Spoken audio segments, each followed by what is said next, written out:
అదొక్కటి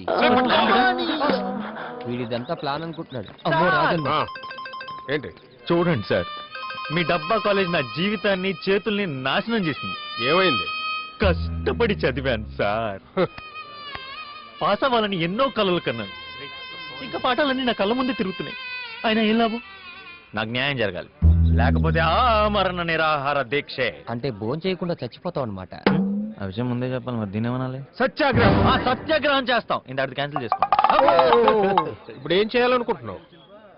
నా బదులు ఎవరో ఒకళ్ళు ఎగ్జామ్ రాస్తారు అని చెప్పింది నేను అనుకోండి, లేకపోతే సత్యాగ్రహమే. ఎవరు రాస్తారు? ఏ యాదవ రాసినా పాస్ అయిపోతాను. మేమా?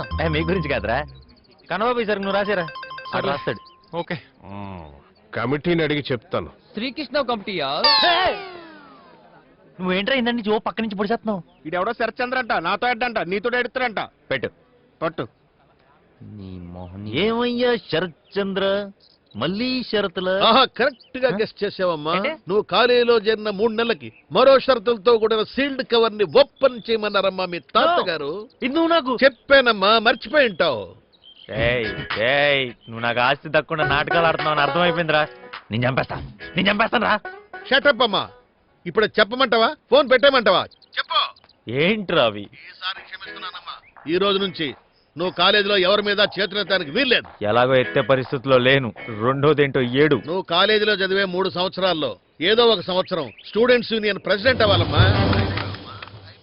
నీ గూడు చెదిరింది, నీ గుండె పగిలింది, ఓ చిట్టి పావురమా ఎవరు పుట్టారు? Union president.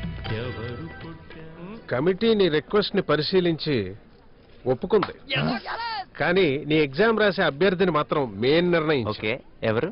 అమ్మా సింధు. మాస్టర్ సింధు తనే నీ ఎగ్జామ్ రాస్తుంది.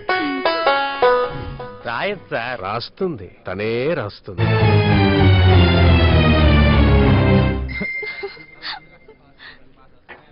స్టూడెంట్స్ యూనియన్ ప్రెసిడెంట్ అవటం, సింధు ఎగ్జామ్ రాయటం. ఆ ఫోన్ లో ఉన్న ముసలోడి ఫోటో తీసి ముందు పెట్టు.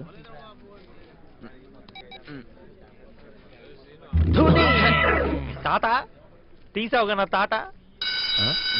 ఏంటది? బెల్. ఓ ఇంటర్వెల్ అన్నమాట. అయినాక చెప్తా.